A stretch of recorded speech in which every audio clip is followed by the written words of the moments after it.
Today we are talking about how to type really, really fast. I'm not saying we can do it, but I'm saying we know how to do it, and there are people who do this professionally. So if you look at the title there, on top of it, you can see some weird notation. That's going to be the key to, pun intended, to how to write really fast. But let's start here. So yeah, elephants in the room, there are three of us. So why? Usually there's only one person talking, now there are three, because we're a package deal. And that's because all good things come in threes. For example, like a BLT sandwich, rock, paper, scissors, classic. Traffic lights, three colors. And of course, the three arguments of a model syntactic alignment. So here we are. Here. The famous one, Israel. I'm the linguist allegedly, I guess. Allegedly. Yeah. Anita, I'm the platformist one. And this is our brainchild. So we've been working together on a podcast about language and linguistics for a few years now. It's in Cantonese, so if you speak Cantonese or understand it, go listen to it. If you don't, learn it. What are you waiting for? So today, this is the agenda that we're spreading.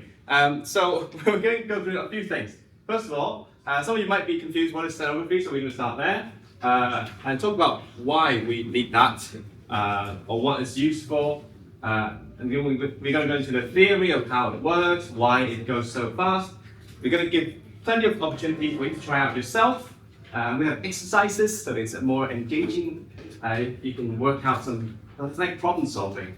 And then we're going to talk about fun things that we do on our own with stenography. And again, this is a relaxed workshop, so if you have questions at any time, just shout or like raise your hand or something. Interrupt us. Yes, feel free to interrupt us. So let's start with the big question. What is stenography? It's such a big word, right? Those of you who know Greek, you probably can guess what it means. But what does it mean in Greek again? Like narrow writing, right? Steno. Yes. So let's Yeah. So yeah, instead of just telling you, here's a little video of that from the great Eric. This is what it looks like to write with stenography.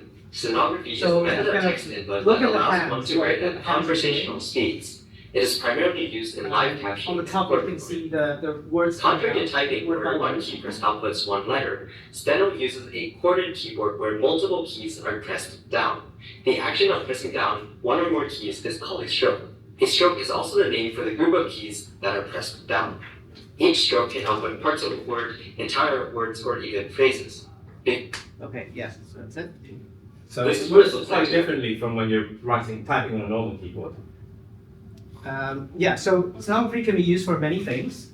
It originated from chord reporting. So when you watch like an American show, like a courtroom TV show, you'd see someone kind of typing away in a little thing on the side. So that's the stenographer. And they have a little machine called a stenotype, and that can, in real time, write down what's being said. And at the end of a session, you'll have a complete transcript of everything that's being said in real time, which is apparently very accurate. And second, we also have live captioning. So maybe sometimes you watch a TV show, you can see words coming out kind of one by one, instead of just having like a whole sentence. And that's usually an actual person behind the scenes, actually writing to what's being said in real time. Or you can use it for chatting, anything you want. Or even programming. Yeah. If you're mad enough. Yeah. So this is actually the video that inspired us to start learning stenography in the first place. So it's a classic. It's by a court reporting student who was still learning, I guess. This is the machine that court reporters use in a courtroom to type out everything that is said in the courtroom. It is currently plugged into my laptop, so basically everything that I type goes in here and gets translated. This is the initial side of the keyboard, so it's like starting letters, these are vowels, and this is the final side, so like finishing letters. And this is an asterisk. When I put in an asterisk, it deletes the word that was put in. To type on it, you have to push down the keys at the same time. So I'm going to spell the word girl. So that spells girl. So it went in there, and then it translated it to girl. So when we saw that, we were like, oh, that's so cool. We probably can't do it. And then we discovered that we can do it as a hobby. We can't do it professionally, need a degree for that, but it is really fun to try out.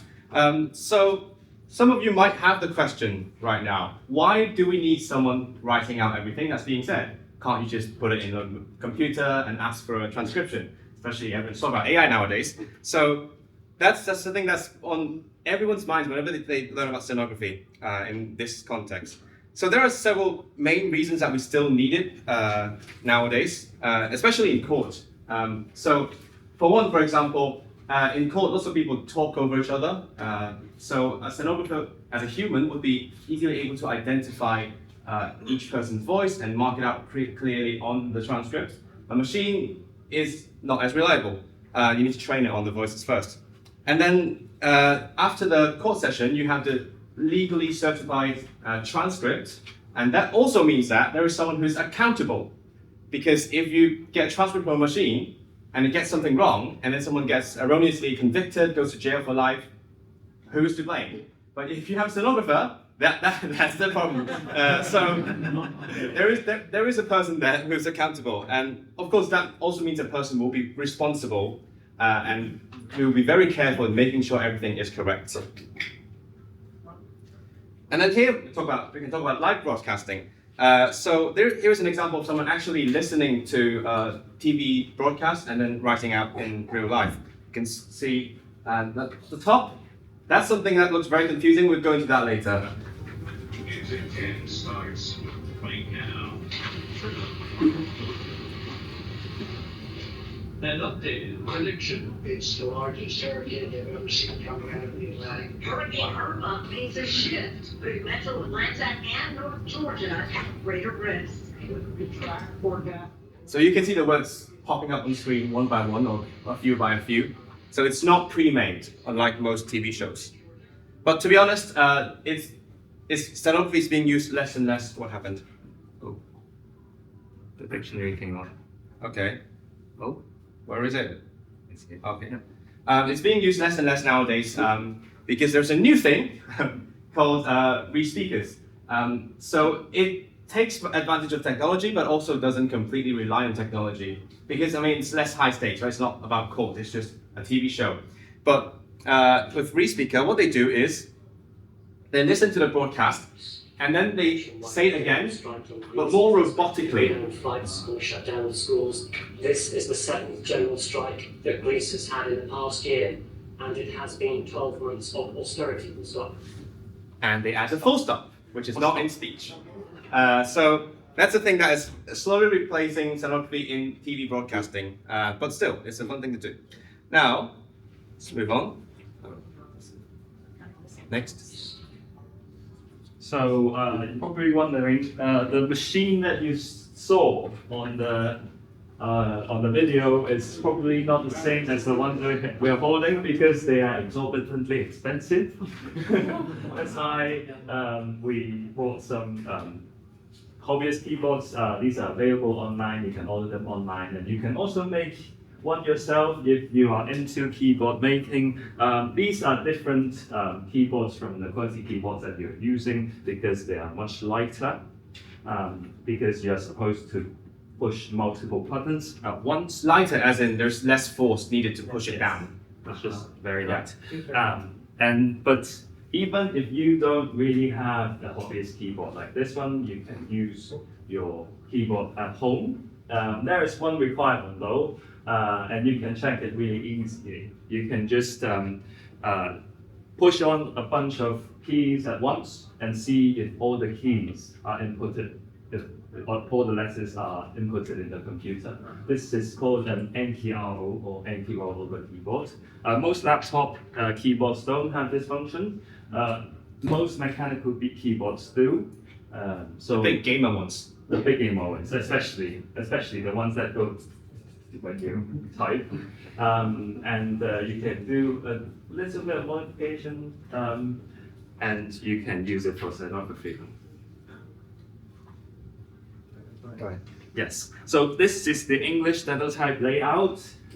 It's all right if you don't have the paper printout. If you do have one, maybe consider sharing with the neighbor.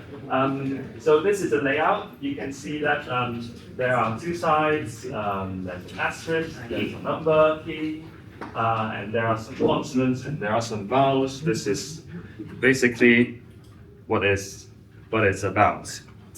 Okay, so the main differences between a normal keyboard and a stenography keyboard, stenotype, is that a traditional keyboard outputs one letter at a time, right? So you press one key at a time and it gives you one letter. A stenotype outputs one syllable, or one word, or one phrase at a time. So it's really fast. So you just type it like, do it once, and then the whole word comes out. Traditional keyboard, you press one key at a time, and then for a stenotype, you press several keys at a time, and that's called chording. So it's like playing an instrument, playing a piano, right? So you do multiple, and then you just do that, and then the word comes out. What do you need? On a traditional keyboard, it's not very ergonomic because if you've learned to type in like school, right, you need to know how your index finger is responsible for like 8 different keys, right? But on a stenotype, you only need 2, well, each finger only takes care of 2 keys, mostly. So you have, for example, for the T and K on the left, you have your left ring finger, so that takes care of T and K. And you can also type it, you can also press down the little gap between the T and the K, and you can press the 2 keys at once. So that means it's very fast, right? It's very relaxing as well. You don't need to move around very much. And you're not, instead of typing one letter at a time, you need to be very slow and it's straining. Yeah. So I'm curious, are the layouts different for different languages? Yes, we'll Get into that. We'll get into that. So focusing on Later. English for now, and we'll talk about more about other languages. Yes. So that means if you type about maybe 150 words per minute, that's pretty fast, right? You have to move more than 150 times per minute because you're moving your finger for every single letter, right? That's not like very- 1,000 times a minute. Probably Yeah. 1,000 times. And if you do that for 5 seconds, for 10 seconds, maybe that's fine. But if you do it for an hour, 2 hours, you know how long chord sessions could last. That's not gonna work. Your fingers will break off. Yeah. So that's where stenography comes in, where you can be very elegant. You know, you can just do like a word at a time, and you can still do it for hours. Really, yeah, it's really good. Yeah. If you're typing at like 150 words per minute, you're basically moving at around 150 times a minute, which is a lot less than QWERTY. But how does it work? So this is something that showed up earlier. So this is called raw steno. In old times when they used old machines, that's actually what would come out of the machine. You have a long paper strip, and then you would see exactly this on that piece of paper. So it is pretty much unreadable, and then the stenographer's job will be to convert that into actual language afterward. So they take some time to like rewrite that on a normal computer. But nowadays, whether it's the professional ones that we showed you earlier, the $5,000 ones, or the hobbyist ones on your own computer, there is software that automatically converts what you press on into real words. So it's instant. You can immediately see whether you wrote something wrong, and so on. And in the case of a chord session, basically by the end of it, you have a certified copy. You don't need to make any more changes. You need more time to certify it. Yeah. So basically, when you have like names and like non-common things, like there's the auto-translate thing that like basically screws things up a bit. Yeah, actually, we didn't include that in our presentation, but might as well explain now. Stenography has something called fingerspelling, where you press some keys and then it gives you one letter. Right. So for names and things, so two things. So if you have a court case coming up, you know the names that are going to be in the court case, you would add them into the software so that you could do that instantly. But if something comes up unexpectedly, then you would write it one by one, which is actually much slower than normal typing. But in the grand scheme of things, it's just a tiny hiccup. So that's what's going to happen. You use fingerspelling. So as we mentioned, yeah, there's software that does that now. And on our own computers, there's something called Clover. It came from a project called the Open Steno. What? Open Steno project? Open Steno project. It's open source, so anyone can install it on their computers and learn by their own. So when we connect it to our machines, whether it's N key roll of a keyboard or actual hobbyist Steno machines, it can convert input into words, such as these ones. Now, your turn. So you have your sheets. Put them on your lap. Usually, by the way, they do it on their laps. On the lap. Yeah. So that's actually perfect ergonomics. Because actually, if you're sitting and you type like this, it's not the most ergonomic way of doing it. This is more comfortable in the long term. Yeah. I know it's paper, it's a bit fluffy, but you're supposed to do it like elegantly and lightly. Put it on your PG You notebook. like do it like Yeah. you don't do this. Is there a paper left of the keyboard? Do we have any left? Can you share? Because The keyboard one. that's the cheat sheet. If there isn't any left, can someone no, share it with them? Yeah. Because we'll do the exercises really slowly, so Yeah. no rush in that. So, yeah, go on, I'll get by it. Never mind. So let's look at some raw steno. When we look at this keyboard, the letters you see here, on a very basic level, are what's going to go into the machine. And if the words happen to match up with the letters on the keyboard, you can write that right away. So let's try to guess what these raw steno words mean. First one, WAS, was, and then HDR, per, as, part, kept. Yeah, you get the You idea. get the idea. So now these are some very simple words that you can read right away. So if you look at your keyboard sheet, these are all keys that are on there. So if you happen to want to write one of these words, or type it, write it, you will just put your fingers on those keys, and then press it, and then you get the word. We press it at the same time. At the same time, yes. You can. We're going to that later. Yeah. If I put my fingers at the same time, Yeah. does this work? The system knows it's going first W, then A, then F. We're going to talk about that afterwards. Yes, that's the next important point. Okay. Okay, well you can see, yeah, there's not many things you can write with just the keys that are here, and it's quite fundamental. So, as you asked, why are there two S's? Yep. Why are there two S's? Why are there two P's? Why are there two R's on both sides? Left and right, yes. Yes, there are left and right. They do different things because there's an order to everything. So this is the steno order. You see these little arrows here that comes first from S to T to K to P to W, and then down to the vowels, and then up to the consonants on the right side. So this is the steno order. Everything you put in, everything you stroke, it comes up in this order. It doesn't matter how, for example, maybe you hold down the T on the right side first, and then the O on the bottom. It always comes up as OT, never TO. Right? Or maybe a good better example, the G on the right side. G on the right side, O at the bottom, and W on the left side. That isn't word, doesn't matter. That's a wog. Yeah, but you Now there are two wogs. you release it, it comes up as WOG. Does that mean that in English it's much more common for words to begin with an S because it's got special? Yeah. Yeah. That's the reason. That's the reason.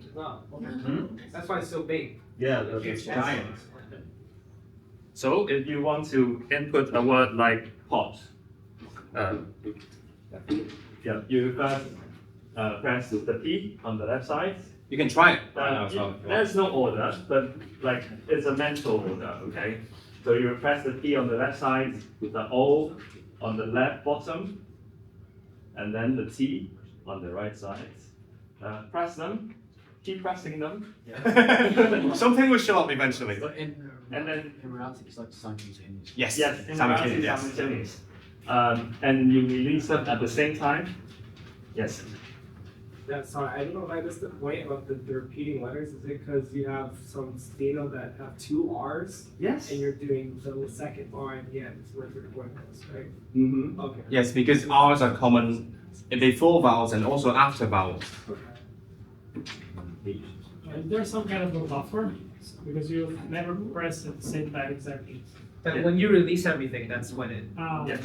So you can press any button like in any order you want. You just hold it, and then when you release it. Also, when you release it, like it's not always. There's a slight I buffer. think there is a buffer. Yeah. There's a slight delay. There's a slight buffer.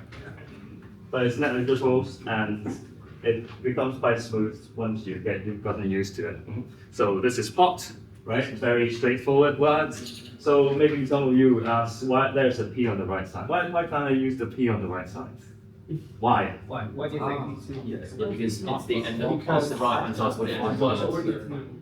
Yes. So what will happen if you use the P on the right? Opt. Yep. So you get a different word. So the order is important. Okay. So let's do a simple exercise. How would you stroke web? Right web. We're using which key? We're not looking about like where the fingers are yet. We're using which keys? Any volunteers? W. Yes. W-E. W-E-B. Very simple, right? Very simple. Very simple. Step.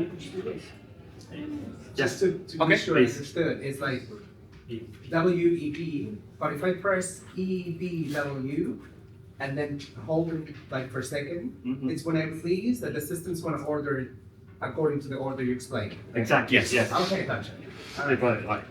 But like in reality, you will press them down and release them together. Yes, please. I see. Sorry, I was just wondering, you also have the delete, like backspace button in the middle.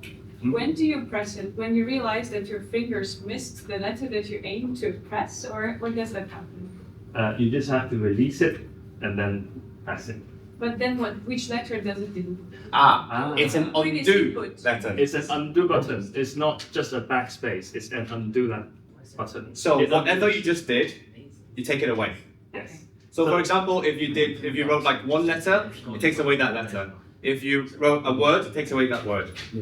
It basically takes away the whole stroke, the whole thing that you did. So like if you made some mistake before and you've seen it, realize later what happened. Then you get fired. No, but then you wait. If you really caught, then afterwards you would fix that after the session. If you are typing on the computer, then you would just undo everything until that place, and then rewrite. Of course, there are different ways of like dealing with text. There are dictionaries to navigate your cursor. There are ways to like delete just one letter. Yeah. So those are complex. For hobbyist users, for us, and what we do is like we can take the cursor back there and then do like delete. That's fine. Yes, please. And if you want to write row, R-A-W, how does it know you don't want war? W-A-R. W-A-R. Row? Roll. Yes, war. Roll. So that is the key point. It will come back later. I promise. I promise. Yes. I promise. Row is not in the vocabulary, right? We'll see. In the list of possible words. Row is not.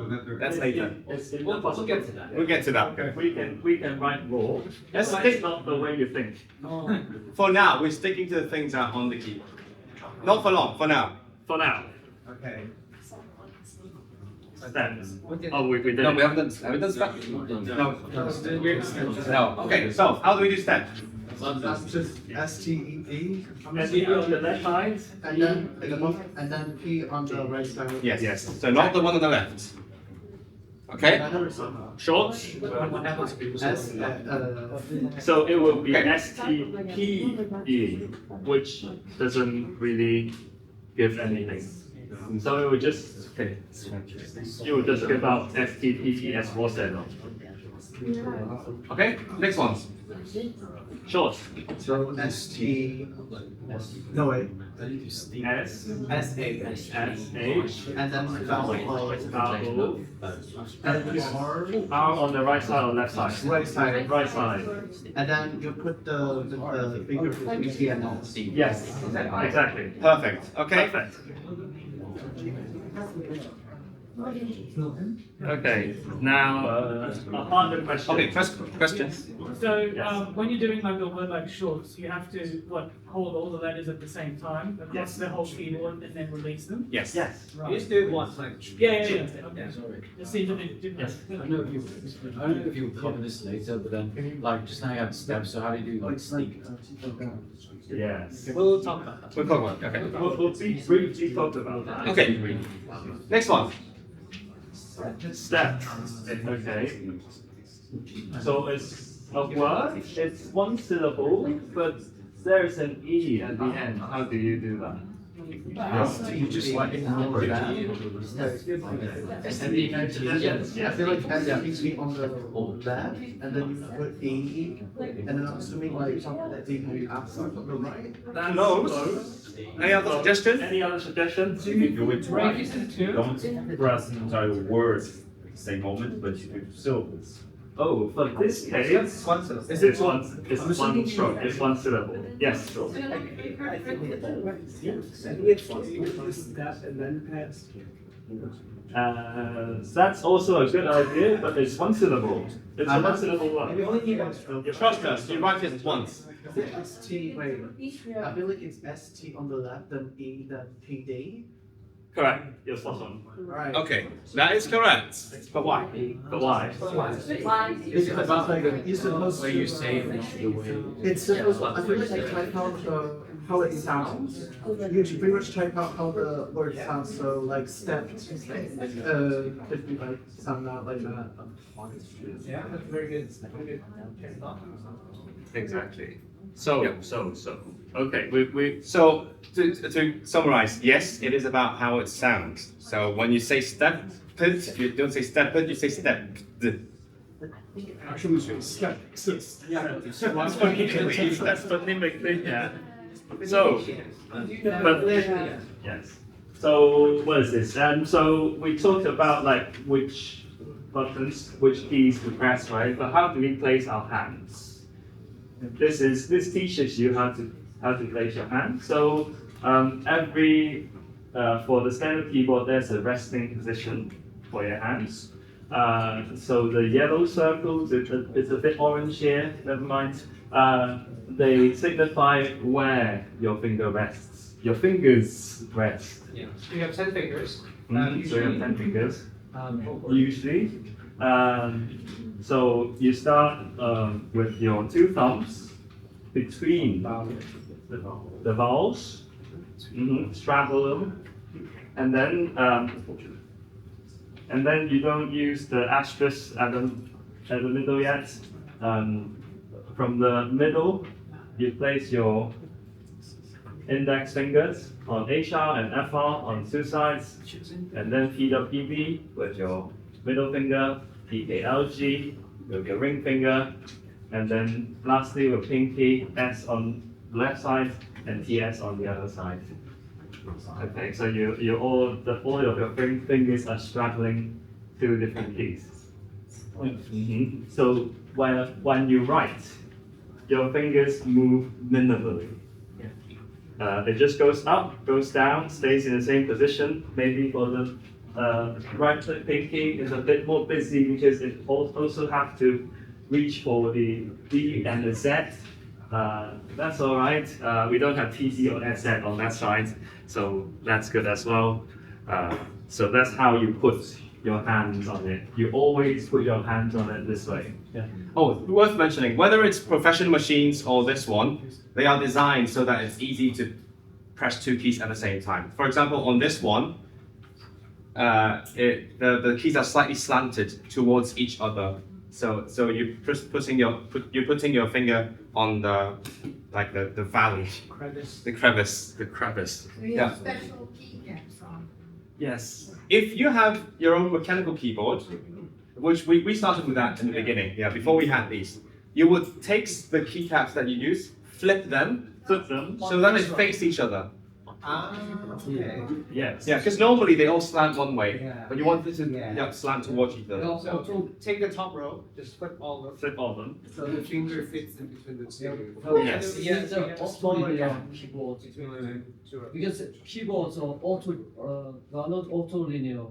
They are not aligned. Very good question. That's why we bought these, because these are better. Yes. Yes. Yeah. Brilliant question. Okay. Now we have a little exercise. Good. So now you can try placing your hands with these raw steno. You can start with as. So A. What would you do? What would you do for A? Well, I'll use my thumb. Yes. Left thumb. S. Right. My pinky. Right pinky. Yes. Her. What about her? Just shout. Put your finger Index finger on left. Right thumb. Right thumb. And right index. Right index finger. Her. Yeah. Pa. We'll do everything. We'll do everything. We'll try. And let's do rug. R-U-G. R-U-G. Index finger. Index finger. Right thumb. Right thumb. And Right finger. Right Middle finger. finger. Yes. Yes.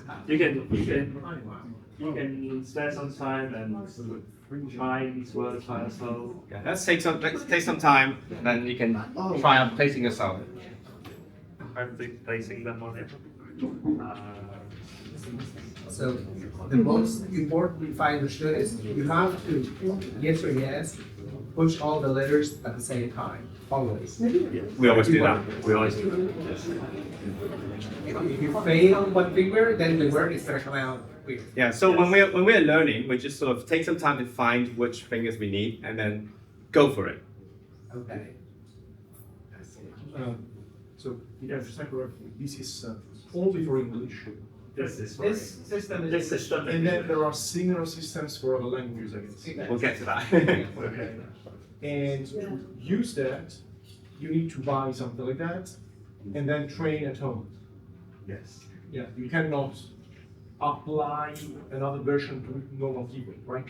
As you said, you can use a mechanical keyboard.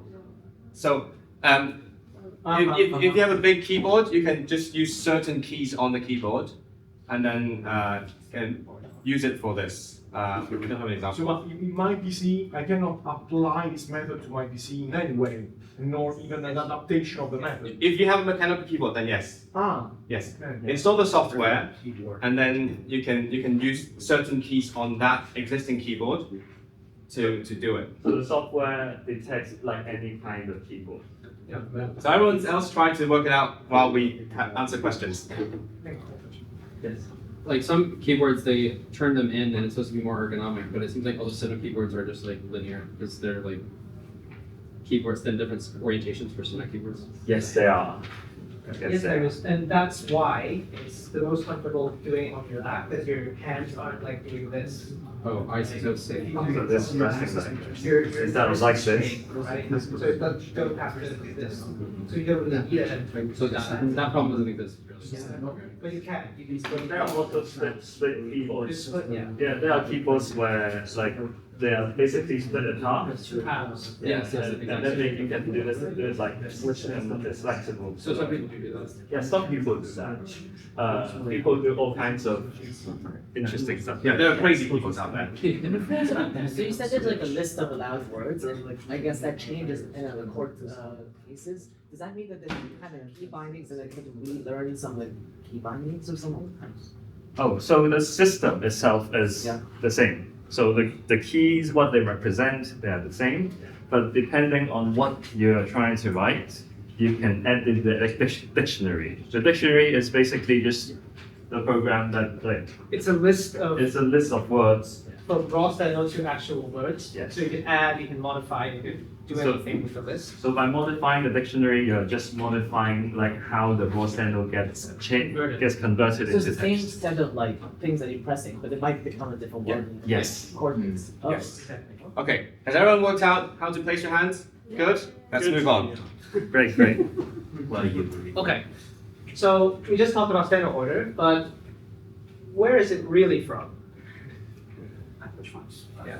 So this is the languagey part of the talk.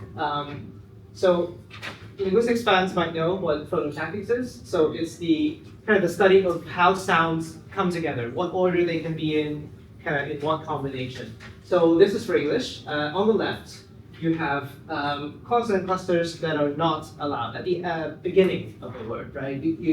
There's the word tsunami with a TS, but you don't say the T, because in English you don't do that, I guess.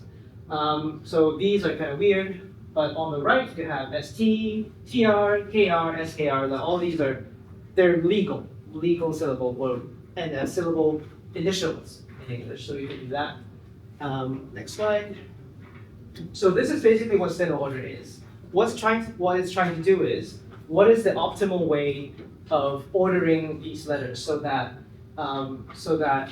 it informs the steno order, it informs to what English does. So for example, an S always comes at the very beginning of a consonant cluster, right? ST, STR, SK, SKR, etc. So that's why it's on the left, on the very left. And then you have an R at the kind of far right side, just before a vowel, because that's where it goes. And like strong. Like strong, right? Something like that.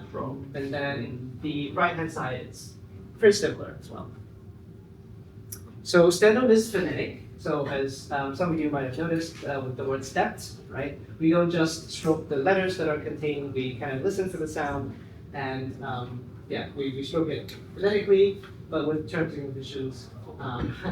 Exceptions. With exceptions that get applied. Okay, so an example is the word cat, right? So it's written with the letter C, but as we know, the letter is not really useful in English because it has a lot of jobs that's already taken. It's already taken by K and S, right? Yes. So we don't need the letter C.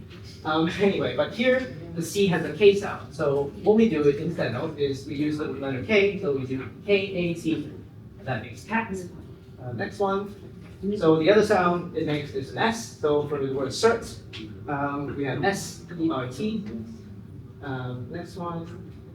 Okay, so this is an exception again. So rap and rap, they're not the same, but we do have different strokes for those because they're homophones and we want to distinguish them. And what's important is, because there's only one way ever, when you press a certain number of keys, you know what's gonna be outputted, right? So you want to know 100% for sure, so that's why you have all these different strategies to disambiguate the different words with different spellings. That's why we just a W in rap and then without a W in that rap. Yeah. You need to take the guesswork out of it, so you make sure that every time you press something, you know exactly what's going to show up. You're absolutely certain that the same words will come. So if I would write to write, would I do that with an R because there is no right? Or would I also do double R? So which right you mean? But there's writing. also writing. Writing. Yeah, writing. Yes. So But there is writing with GH. So yeah. That's exactly what we're saying. So you're correct. So if you write right as in writing, then you would use the WR. Okay. Yes. For the opposite of left, you don't use the WR. Okay, but if there were a word with WR in the beginning that does not have a homophone, would I then? Yes. Right. Because that's the word Wrote, R-O-T. we can just do R and it'll be fine. But There's WR no is also Yes. Yeah. Yeah. So you have options in that scenario. Yeah. And how would you type eyes? Because there's no I and no. Okay. We're going to that. Yeah. Okay, good. Very good observation. So how do I write warp and not wrap? Warp. Yeah. Like WARP. Does anyone know? Does anyone know? If we want to write war, Is it just W? Use the yeah, we use the On the right. Because there's a steno order. WA, this R, E, that's war. Yeah. Because if you use the left one, it's W-R-A-P. If you use the right one, the right R, it's W-A-R-P. What about like, let's use a nice example, but like, I would say like, as, like, there's as. ASS. ASS. Oh, I see. Oh, that's Yes. So there are disambiguation methods apart from this one. Some of them will use the asterisk. So the asterisk by itself deletes the last stroke. But if we press the asterisk together with other keys, it will give out an alternate version of that pronunciation. And so yeah. And this ambiguation is the main problem. If you were to develop a system yourself, that is the main problem solving. You have to foreshadowing. Yes, foreshadowing. Oh, yes. So is that did you say like there's for every set of keys that you press, there's only one out? Yes. At any time. Yes. Yeah. So many different strokes can be converted to the same word. So there can be many different ways for you to strike, for you to chord the same word, but the same chord only corresponds to one word. So you're never always stressed. Because the machine cannot guess like what word you're thinking. I guess. Is it for word or syllable? Like whenever you mainly syllable. Now we're just doing one syllable words. Yeah. Later we combine them. Did you already talk about the missing M like Mike? It's coming up very soon. Very soon. Okay. That's the question we want you to Yeah, ask. so hold the questions. So before we move on, we have another exercise. Yeah, another exercise. So these are phonetic spellings of different English words. So yeah, you can just shout. The answer is, what is SEL? R-U-F? H-A-F? Half. As in like half of everything. Half of everything. Half. Okay. H-E-D. And so on. Let's do ones on the. So let's do all of them. All of them? K-U-S? Cus. Yes. S-E-Z? T-O-R? Four. T-O-U-R? That's T-O-U-R. T-O-U-R. Four. Accent. Yes. So these are a bit more difficult. T-A-B-L-T. Tablet. Tablet. S-K-R-A-R-L-T. Scarlet. W-R-A-P-D. K-W-A-R-L. Floral. Yes. Yes. And R-U-R-L. Rural. Perfect. Excellent. Language geniuses. Okay. Now, let's move on to your question. Oh, sorry. So you have very fairly noticed that there are some missing letters, quite some missing letters and sounds on the keyboard. So, we want an M, like a M sound, or a J sound, or even just a simple sound, because it's not there. It's not there. There's no I, right? No I. So we have chords. This word has come up already a few times. So chords, just to recap, it just means you press multiple keys to achieve one thing.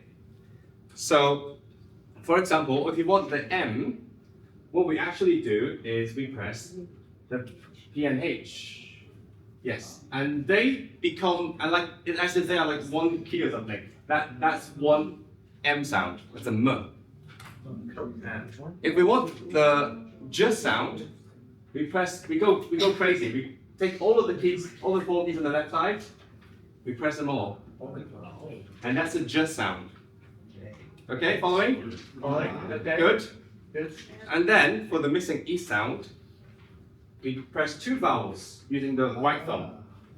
And that way you get the E sound. Because there's no L in English. English doesn't have an L, no. Question? Yeah.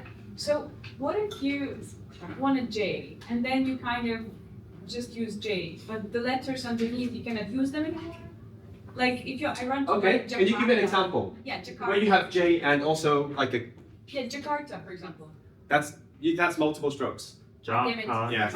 We go syllable by syllable. Yes. Okay, it works just for one syllable. Yes, M and J are a lot less common in clusters rather than the other ones. Exactly. Exactly. Yeah, the Yes. reason I feel like this is kind of better for phonetic languages. the stenography, I guess. Yes. It's like for English, it's quite awkward that we have to kind of It's true. come up with one of these kind of weird words that like Yeah. we probably all use when we type English, like bear and But at the same time, I would say the field for stenography in English is the most developed. So there's a lot of theory and effort put into it to make it work. yeah, of course, but Yeah. So it is it's still also the clumsiest, I would say, among like scripted languages, alphabetical languages. Sorry? Yeah. So just to clarify, the two, what you press down on the two vowel sounds on the end, it becomes is an sound. Yes. It's Yes. Yeah. Yes. I was about to ask how would I get why, but I just realized that also is like contextual depending on like. That's in the next 5 minutes. Oh, Okay, so to illustrate, I told you earlier, the keys are slanted towards each other, even the ones at the bottom. So for the vowels, again, those two face each other so that you can easily put your thumb on them. And for the ones at the top, again, you can put your finger in the middle and then press them together. Now we're going to go through some of the chords. We don't have time for all of them, but to give you a taste of what we learned, that's So, yeah. So we're gonna start with left-hand chords. So these are chords done just with your left hand. So these are quite intuitive ones. So we'll start with TH. So that just makes the th or the sound, and then that. So there's TH, very easy. WH, same thing. For what and whose. SH, same thing. And then for a ch sound, it's a little bit different because there's no C, so we use a K, right? So there's no like KH across it, it doesn't really make sense. So we use that for a ch sound in English. Next one. So and then these are the chords that just use the upper row of the left hand. So for M, we just mentioned it's PH. So for mat, for the M we press PH together. For the F we do T and P. And then for N, now we do all three of them together. So T, P, and H. By the way, you don't have to take pictures if you have the cheat sheet. Yeah, it's all on the cheat sheet. It's all on cheat sheet. I'll take a picture of you. Oh, send it to me. Okay, so now we move on to the lower row, the bottom row. We have KW for qua, so that's still pretty straightforward.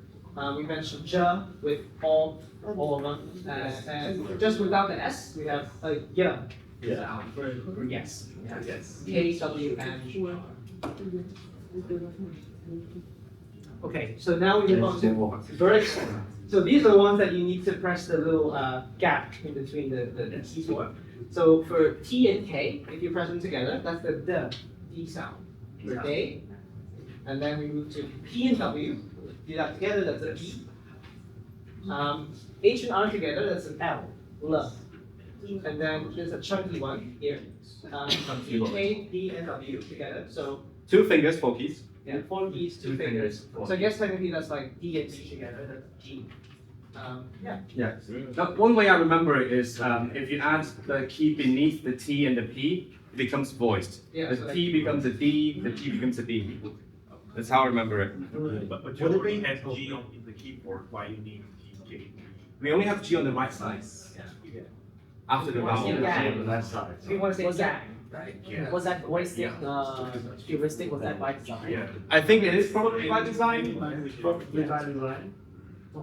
Is it technically possible to type out G using one letter by just putting your finger in the sort of intersection? So T, P, K, W? Technically, yeah. Technically you could. It's a bit hard to do, but Oh. you could. as long as it works. But the idea of this keyboard is that you try to move your fingers as little as possible. So Except we for don't the move them right- horizontally. Yeah, except this Except finger. for the right finger. We don't move them horizontally, only vertically. So this is about ergonomics again. On a normal keyboard, your hands have to move like this a lot, horizontally. Up and down, left and But right. your joints do this, like it doesn't go sideways. So the best way you move your joints is just up and down, right? So that's why it's the And best way. for your thumb, it's left and right. Yeah, your thumb does this. So that's why it moves sideways and then up and down. Okay, good. We won't go into these, but if you want to know about how the vowels work, you have the cheat sheet, Yeah, These so, are all the vowels in the English language, including long and short ones. including on some. so yeah, these are all the four key combinations, the four keys you need to make all the different vowels. Yes. If you have the cheat sheet, they are on the cheat sheet. If you don't have the printed cheat sheet, there's a QR code. You can utilize it. Okay, now you can snap. For the exercises in this workshop, we'll stick to the short vowels so that you know what you're doing. But that's how we write all the vowels in English, and that's a lot of them. Okay, got it? Okay, now, yes, it's been 1 hour. So I see there's one for talk and draw, but what if you have a caught merger and so you say like Shut up, next. talk and Okay, we're gonna have a break soon, but before the break, let's quickly go through these and and see what they mean. Okay, so again, let's shout them together. S-H-E-U-P. Shit. Yes, the sound. W show. Who. Who. Third one, T-G-H-O-T. T-P-H-O-T. T-P-H, one sound. T-P-H, one sound. Not. Yes. Very good.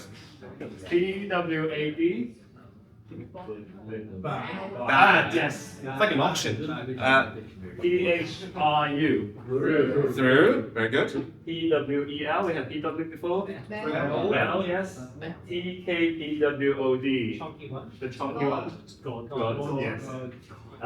S-K-W-R-O-B. Job. Yes. Okay. So, this one is a bit difficult because we haven't taught this yet. But you can guess it. You can guess it. Boil. Yes. So it's B and then O-E-L. Boil. O and E-U. Boil. K-W-R, yes. Yes. Yes. Yes. Exactly. Yes. B-W-E-U-L-D. Build. Oh, very quick. Very quick. You can even get better. Okay. Next one. T-K-B-W-E-U-L-D. Guild. Same thing with the G sound. S-K-W-R-O-U. Joy. S-K-W-R-E-L. Gel. The gel with a G. Yes. Yes. That was just J sound, right? Yes. T-K-P-W-R-A-F. Yes. Graph.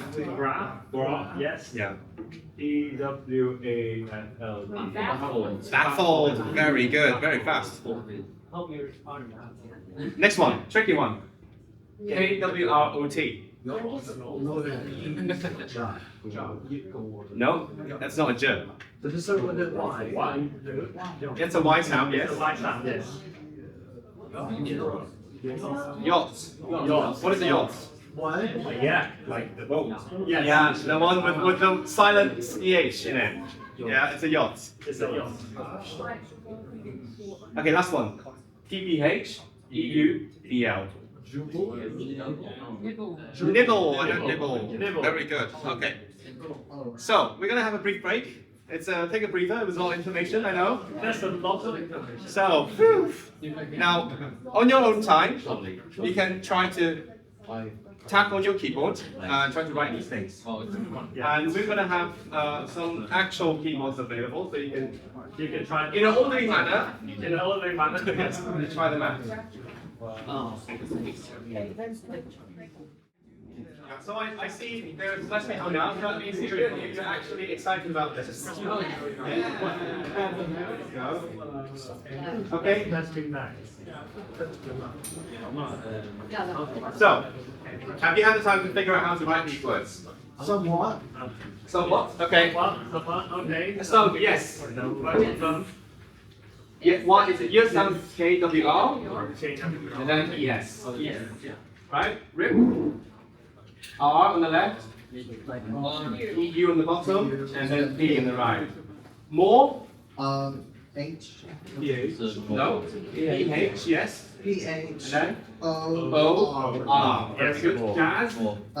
S-K-W-R. 4 keys, yes. A, and then Z. Bad? P-W-A-D. Yeah. E-W-A-D, yes.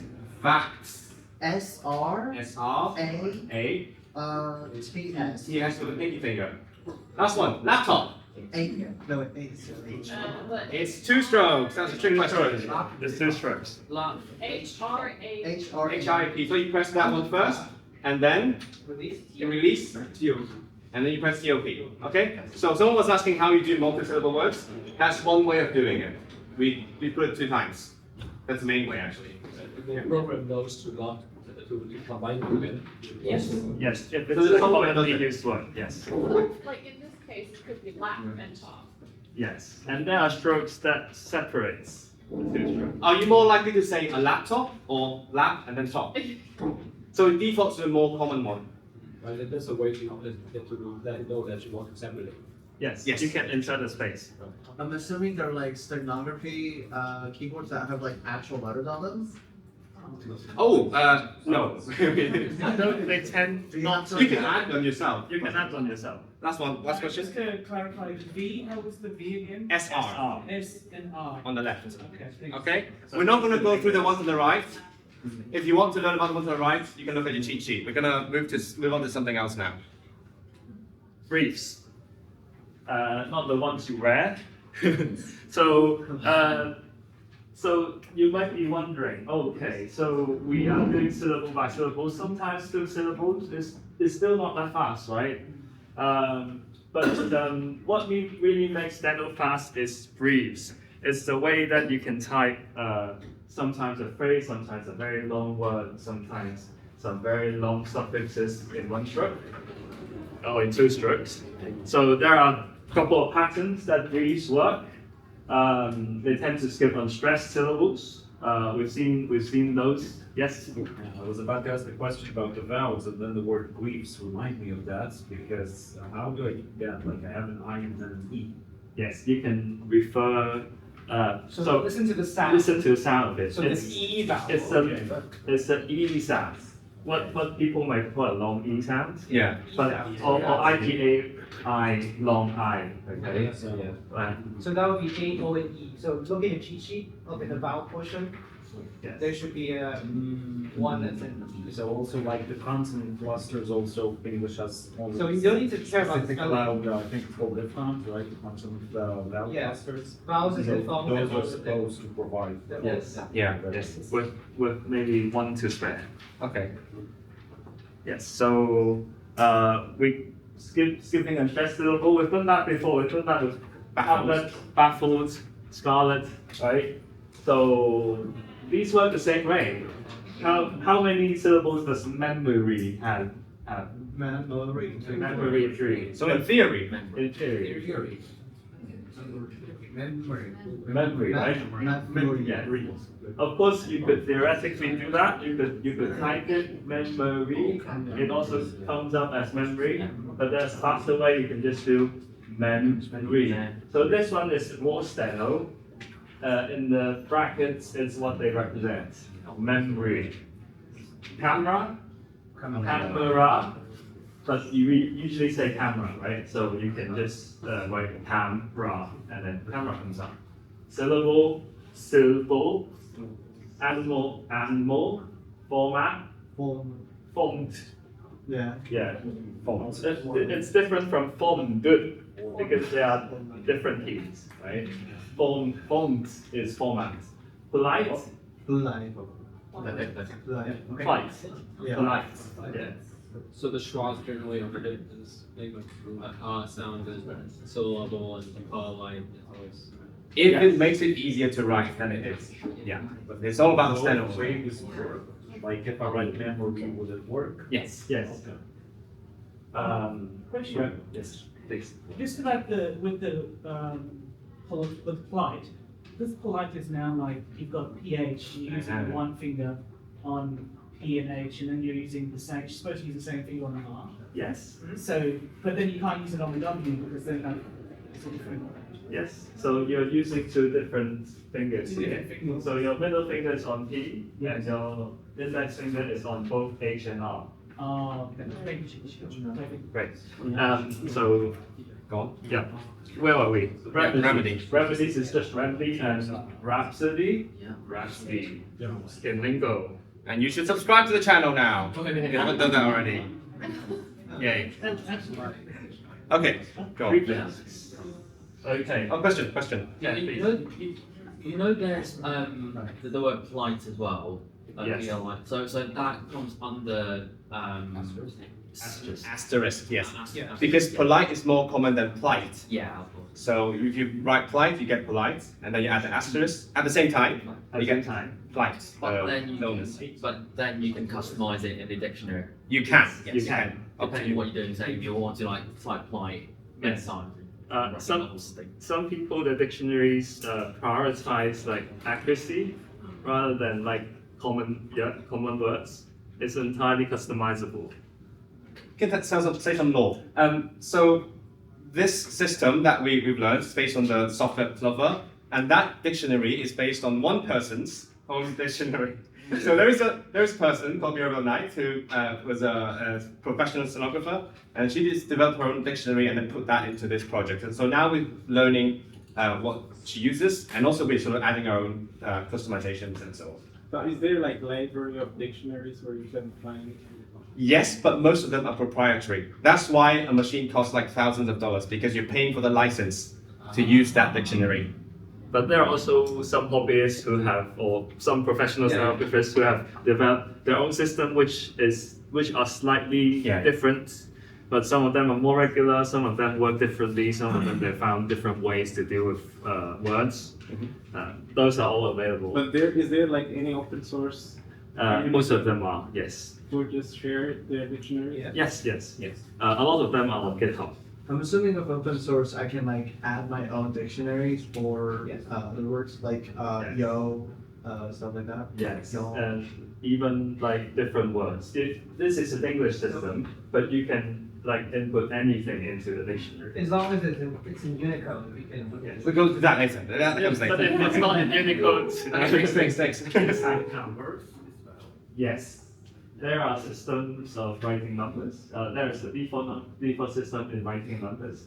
So on the keyboard, you will see a sharp or a number key or pound key. Oh. Hashtag. Hashtag key, yes. So you use that one to type numbers. You see numbers. Yeah, you have numbers on the sheet, right? So if you press the hash key with one of the keys that has numbers on it, then you get the number. Yes. So if you want to, let's say you want to write like 1, 2, 3, you can just press them together. Press them together and the number key. Then if I want to write B 2, 1. You can't. You need to do it one by one. You can. Or you can. Yeah, one. Let's stick with these. So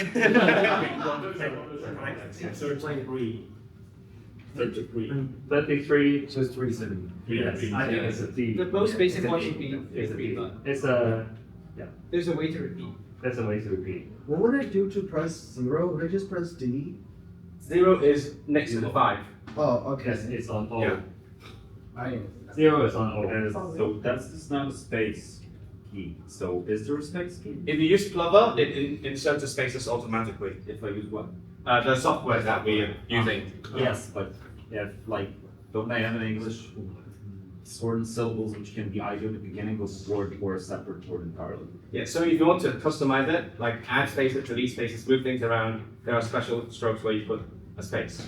Like if you want just a space, you press SP, S on the left, P on the right. P on the right. Okay, Yeah, so that's yeah. So by default, it does it automatically.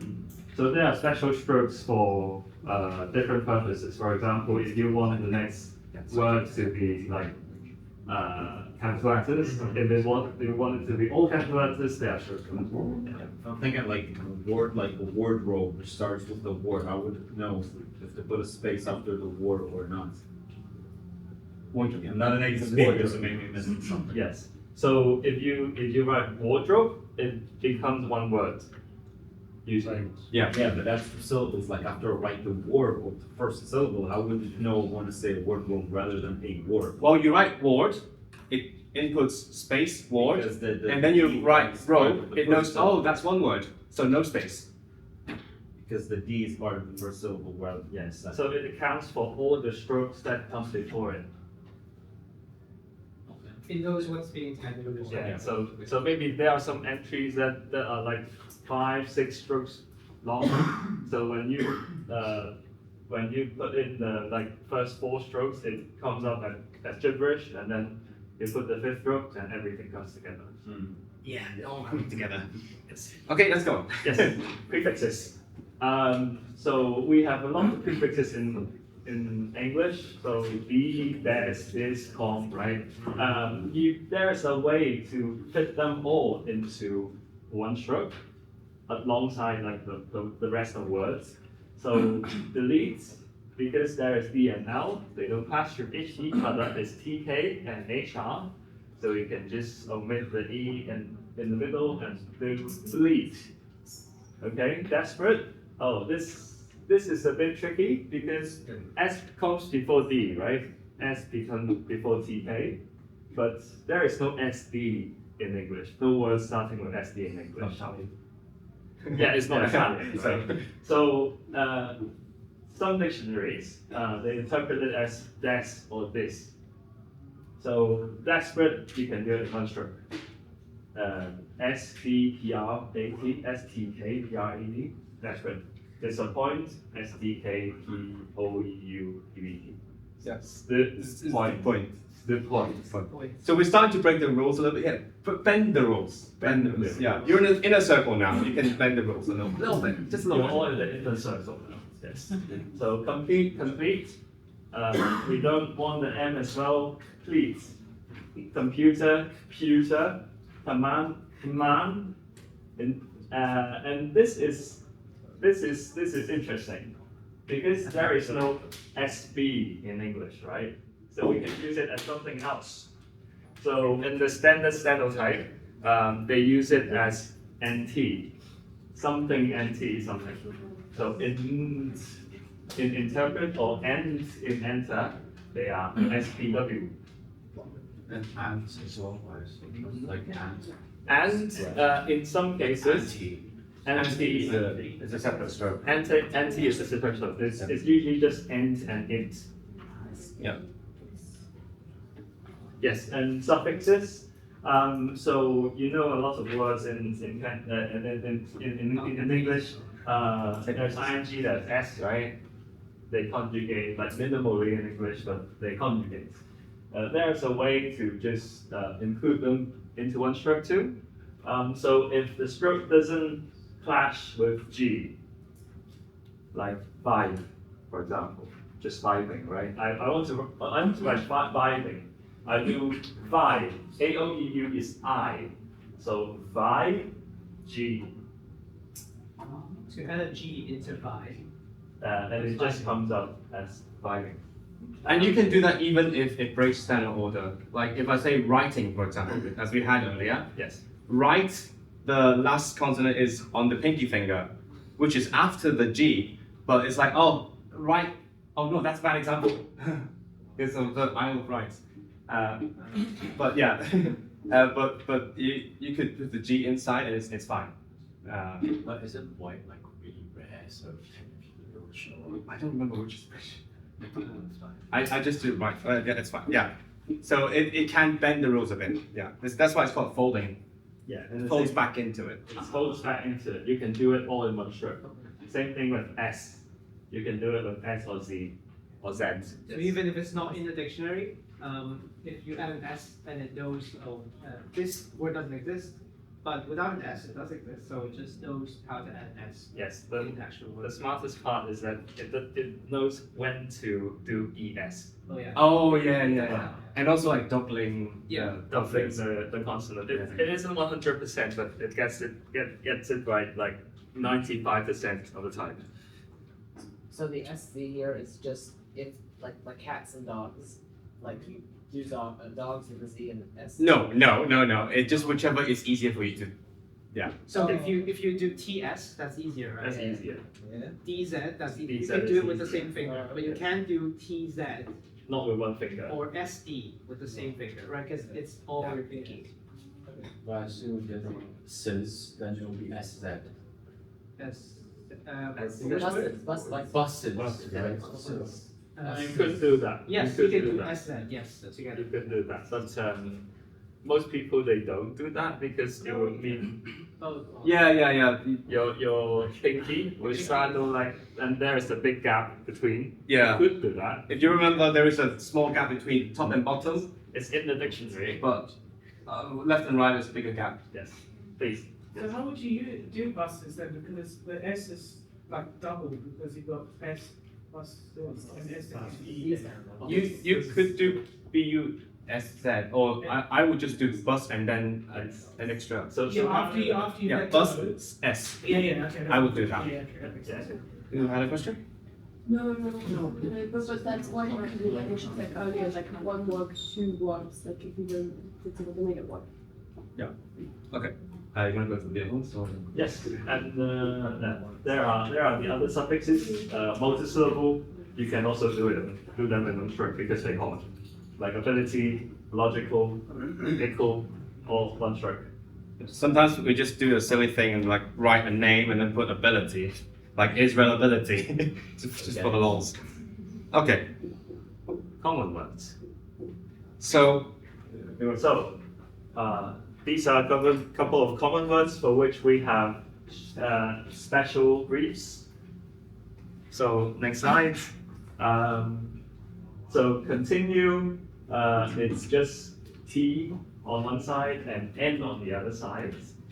You notice that most of these words, the raw steno, they don't have any vowels on them. That's why we have a hyphen in the middle to disambiguate. Otherwise, you won't know which one is on the left and which one is on the right. But these are all very common words. Continue, we just put TN. Consider KR, so the C and the R. Account, the C and the T. Company, C and the P. Comfortable, C and bull.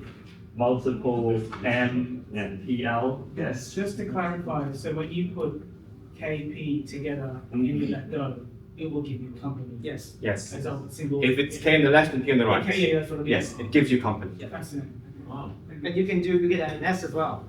Yeah, KPS is companies. But this is just for that library that you're using, right? Yes. So yes. Yeah. So it really depends. So let's look at like punish, for example. Punish is not a particularly common word in daily speech unless you're a parent.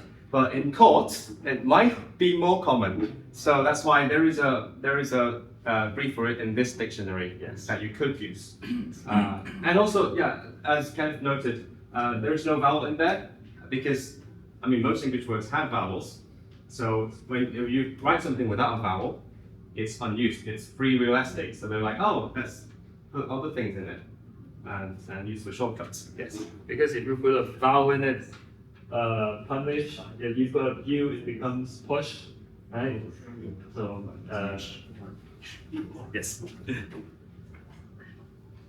What time? Okay. What time is it? 22. Okay. Okay, so phrases. This is where you go really fast. Okay, we were talking about single words. Now it's phrases. So, what is thumb? It's not thumb, right? We have things now. We have thumbs. It's not thumb. Okay. Take a guess. Take a guess. What would it be? It's a common phrase. It's a very common phrase. It's phrase. Thank you. Thank you. How does it come from? Where does it come from? Where does it come from? So THAPVG is thank. Is thank. Normally you would add asterisk, but because it's very common, it's thank. But thank you, if you add a U, it becomes thank you. Thank you. Okay, so THUFE, touch. FE. What would that be? Thank you so much. Thank you, sir. Thank you so much. Oh, Very fun. what did we at the start? An asterisk. Soon changes to very much. Yes. Something- Thank you. Thank you very much. Thank you very much. Thank you very much. And if you're writing an email to someone, Best regards. Rocks. yeah, Yeah, vicious. Yeah, vicious. Yeah. I should not have an E in there, but Yeah. So this one is a bit difficult if I have not done. as an idea, if as an idea, if you said I have no idea, you're right. Okay. I use that sometimes. And no, it's boy. Oh, this one breaks the rules a little bit. In my If you think opinion, about it. Exactly. Oh. What if we add an age? Oh, close. So in my humble. Is there anything that, I don't know. I don't remember. I don't know if there's an asterisk for it. Yeah, maybe we can add it. Okay. We can add it. Okay, next one. You. You never. It's something you say all the time. You're welcome. You know. You know. You know. You know. You know. I think there's a version where it adds like commas before and after. Yeah. Yes. You could do like I am, and then you press something, and there's comma. You know, comma, space. Yeah, it's really handy. Theme. This one is really long. Really long. But we are commonly used. For your information. If you Good just, guess? No. It's a phrase. For your information, Longer. Longer. as far as Theme. as far as I know, Oh. It sounds a bit like theme. Well, It sounds a little bit like theme. If you like slur it a bit. if A you lot. switch. A lot. if you know what I That's the one. Yeah. Oh, and the last one. Flavor. Trick question. Trick question. 1,000 guesses. crowns. £1,000 for anyone who gets For anyone who gets it. Inflatable. if you are able. No? Yes. Good guess? £5,000. If you No guesses? I feel like I'm going to be late for something. Here we go. Here we go. Look carefully.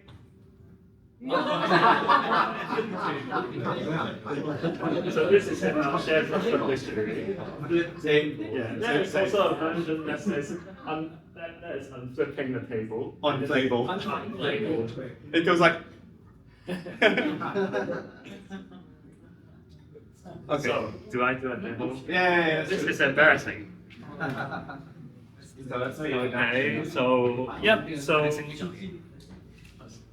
Yeah. So this is the display.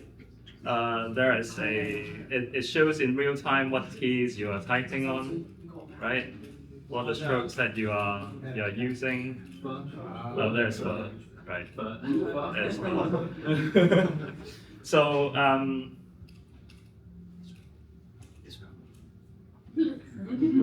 That's true.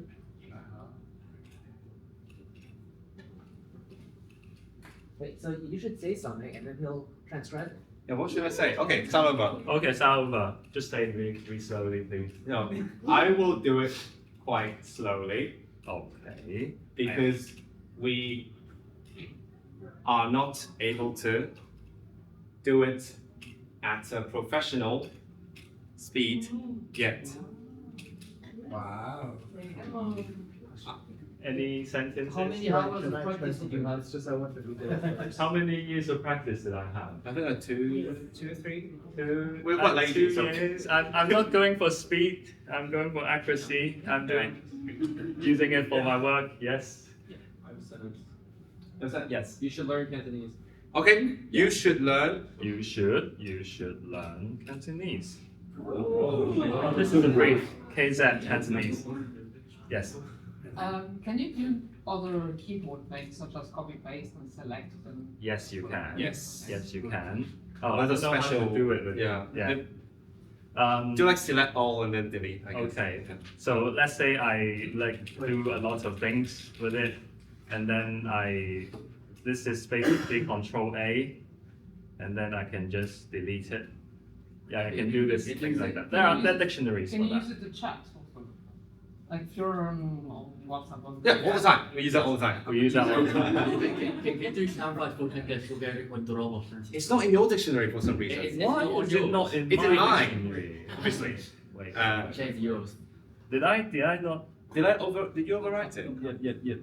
We tried it before the workshop, but I have written on. and Y? No.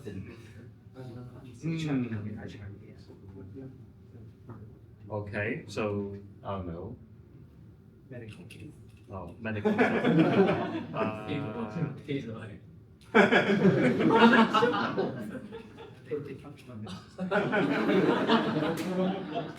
You see why very soon. Yeah, you'll see why very soon. Okay, I'm boxing myself. Just say something normal. I would like to be able to write at speaking speed. Exclamation mark. How long does the sentence have to be? Is it like short sentences or like can it be longer? Like trying to get us to do a B movie or something. No, something else. B movie? What do you think? Can they be still properly? Hold on. We the people. Of the United States. Oh no! In order to form a more perfect union. Sorry? In order to form a more perfect union. In order to form a more perfect union, Establish justice, ensure domestic tranquility. establish justice, and ensure domestic tranquility. Ensure domestic tranquility. Okay, enough. Yeah, I'm not a professional stenographer. Going. Not very good. Oh, what? Not, well. Unfortunately, yes. Unfortunately. Oh, awful. Yes. Unfortunately, yeah. So just to clarify, have you just kind of plugged in the keyboard into the computer there, or? And also we have a software. We have a software installed. So you've got an installed software on the computer. Yes, that's an open source thing we mentioned. Yes. And then you've configured it. How does it interact with languages like Chinese or Japanese? We'll get Okay, let's move on. That was good. Good demo. On time. Sorry. Not very impressive because we're not very impressive. We are around like 150, I think. Yeah. Yeah. Okay. Is that my turn? Okay. Yes, it's your turn. So here's the even more fun part. You got a glimpse of that earlier when we did the playbook. So with software like Plover, which is the one we're using, you can just add to the dictionary on your own for whatever you need for your personal needs, like put your address in there. Not recommended, but you can. Or like whatever words you tend to use in your daily life. So customize it for your dialect. So we three of us, we've been learning together for a few years. So we have our own shared dictionary. Some of them are not even English. That's like Tonki, that is Cantonese spelled in English, in Latin alphabets. That's an input method. There is Constantinople. There's COVID for some reason, and there's multiple ways of writing COVID and COVID-19. Must have been a stressful time, right? And then someone added Cthulhu. Who did that? I did. You did. Weirdo. There is Cymru, which is Wales in Welsh. There's the Dáil, which is the Irish Parliament. Again, not English, but we're like, it might come up in our chats. I don't know what we talk about. What do we talk about? Usually. So this is my dictionary. I use it very frequently at work. I use it to type. I need to introduce what I work as. I'm a psychiatrist, and I write my case histories and my medical reports in steno. I use it at work every day. So there are some really weird entries in my dictionary. I can write mental health service in 1 stroke. Instrumental activities of daily living with 2 strokes. 12 ways to spell 1 drug.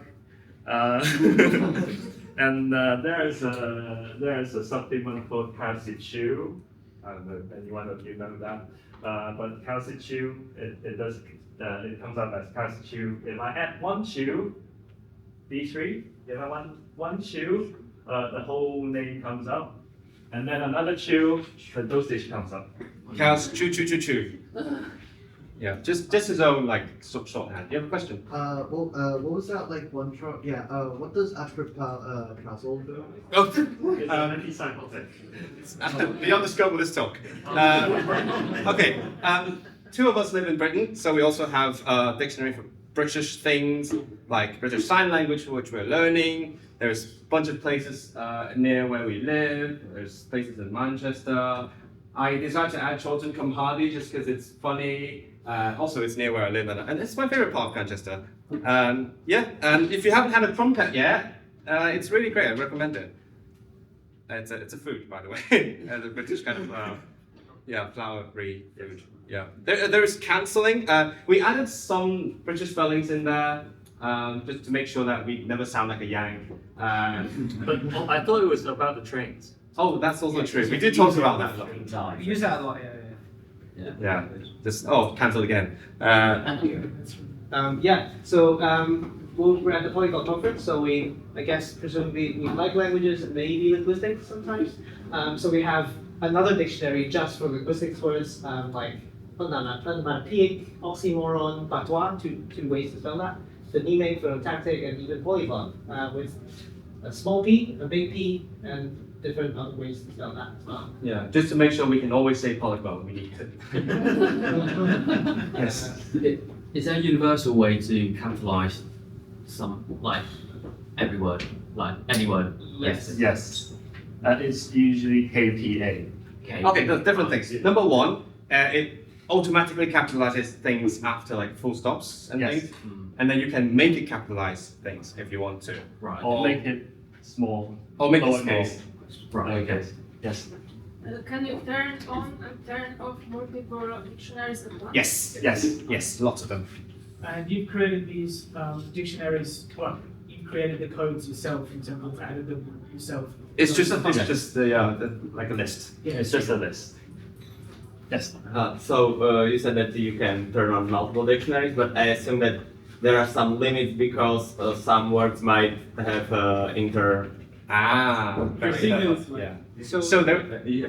So you can rank the dictionaries. So let's say two dictionaries have the same stroke, and then it refers to different words. So the higher dictionary in the list would take precedence. So usually the base dictionary at the beginning, it would be at the bottom.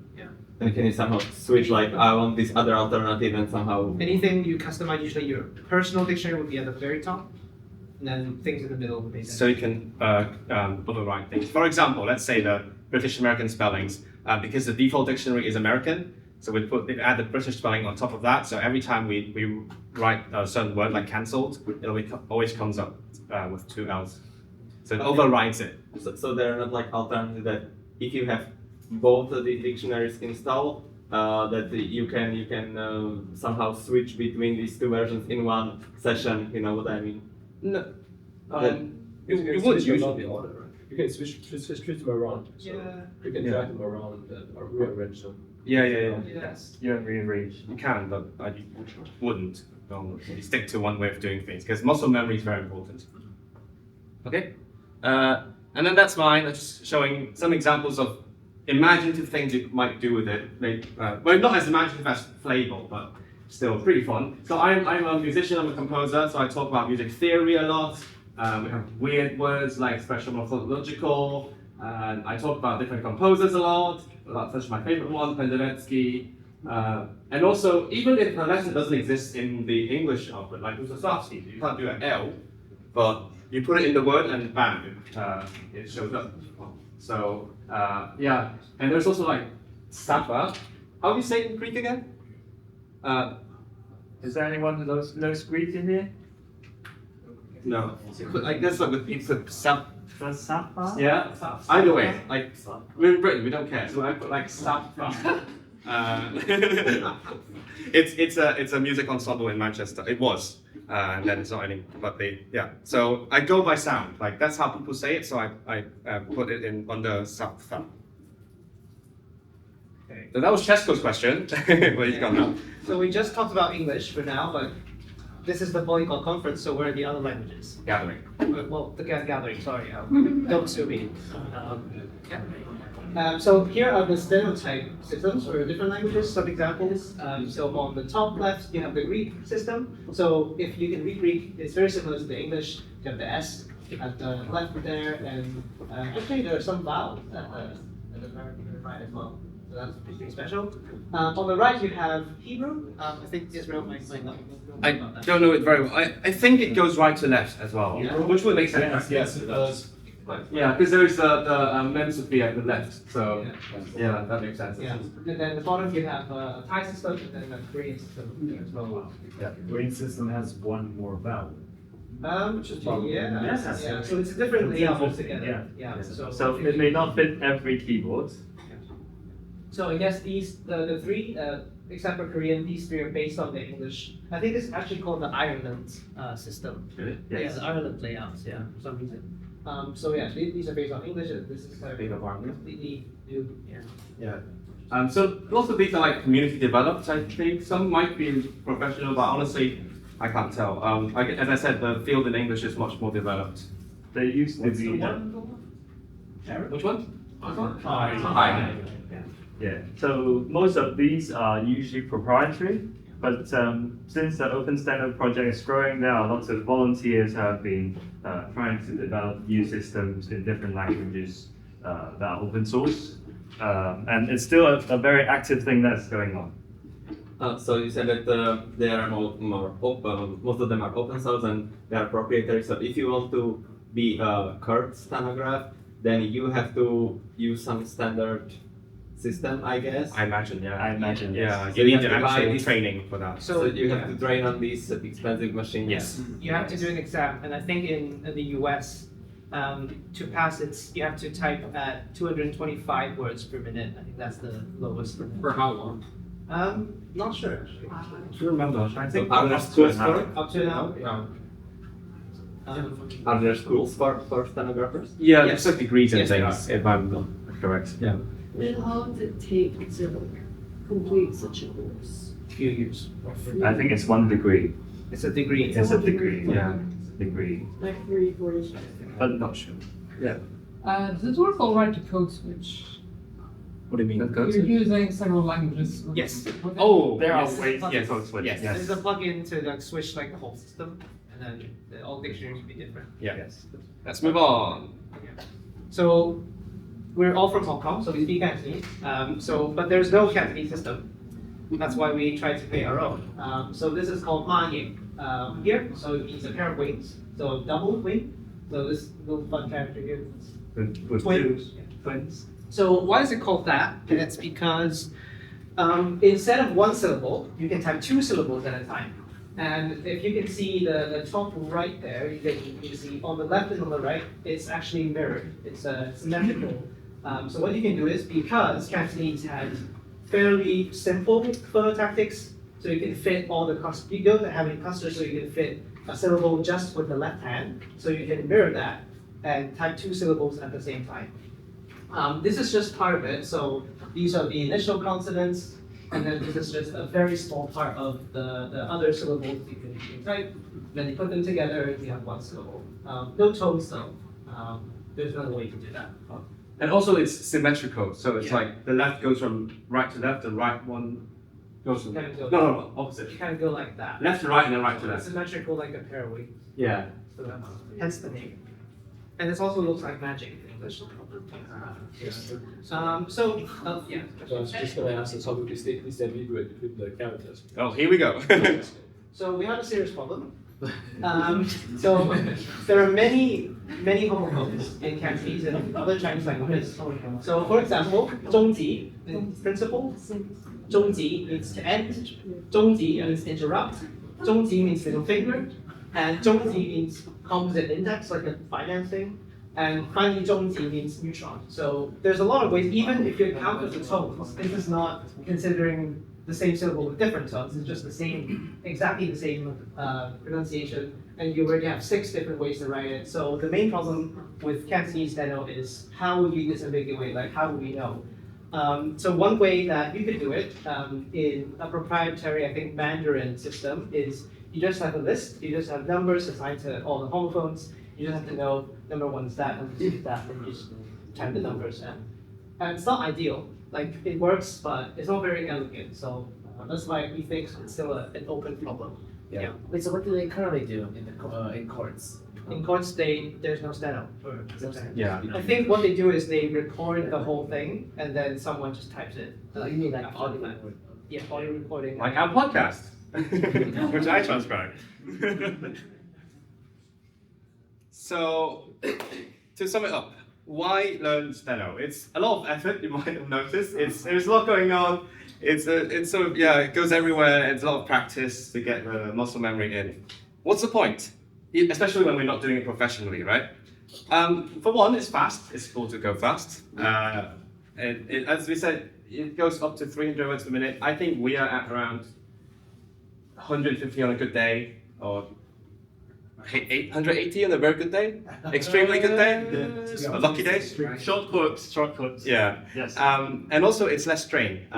So I think Kenneth is the only one who does it in his job. But either way, you move a lot less, so it's comfortable to write a lot of stuff. Especially when it's like repetitive things or you're not thinking as you're writing. Yeah. That's why I wish I had that for transcribing our podcast, but our podcast is in Cantonese, so it doesn't work. It's customizable, as we said, so that was typed using steno when we made it, but we couldn't do it now for some reason. And we can do so much with it, customize it to our own needs, and obviously it's also fun. But more importantly, why do it as a polyglot? Like, what's special in it for us? It is a mostly phonetic system, so for one, you can explore like English in this case, English phonology a bit deeper, or if you can't remember how to spell something, you can just write the sound and it will do that for you. And it's a very hands-on way to learn phonology as well. Like there are some things, I can't name anything right now, but like there are some things that I learned about the language just through learning how to write certain words. And if you're lucky, you find a system in a different language that works well. You can also compare and contrast how they work differently. But more importantly, the process of learning steno has been a lot like learning a language on its own. Like we learn the basics, the rules, but then every like brief, every special way of stroking something, it's like learning new vocabulary, and then we reinforce that with like space just practice and just using it in our everyday life, talking to each other, and most importantly, this keyboard's called Polyglot. So, I mean, is there a better reason than that? It's just a coincidence. It's a coincidence. Yeah, it's a coincidence.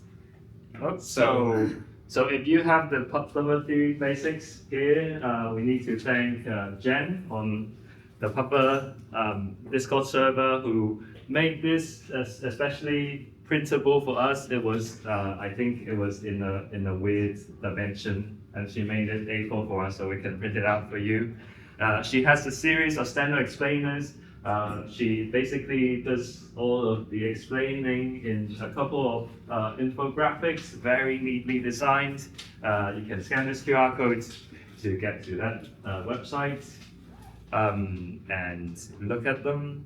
They're very nice to look at. And yes, so a lot of the pictures from here, a lot of the diagrams are from LearnCover. It's an online course by someone called Slack Brown, and I used it to learn steno. It's very useful. And the middle one is the Plover Discord server. So anyone can go in, anyone can join, and there are lots of tutorials on it, a lot of like people discussing about different languages and how to put them into steno. It's a very interesting Discord to look at. Yes. Okay. And finally, if you want to follow us on anywhere, I'm mainly on YouTube as Refuting Lingo. I do language-related videos, sometimes about language in society. Samuel makes various things, sometimes. Yeah. So, on GitHub, lots of it, right? Yeah, sometimes. Yeah, sometimes. And then finally, if you understand Cantonese, you really should listen to our podcast. It's perfect for language enthusiasts. And if you don't, you should learn it. And that's it.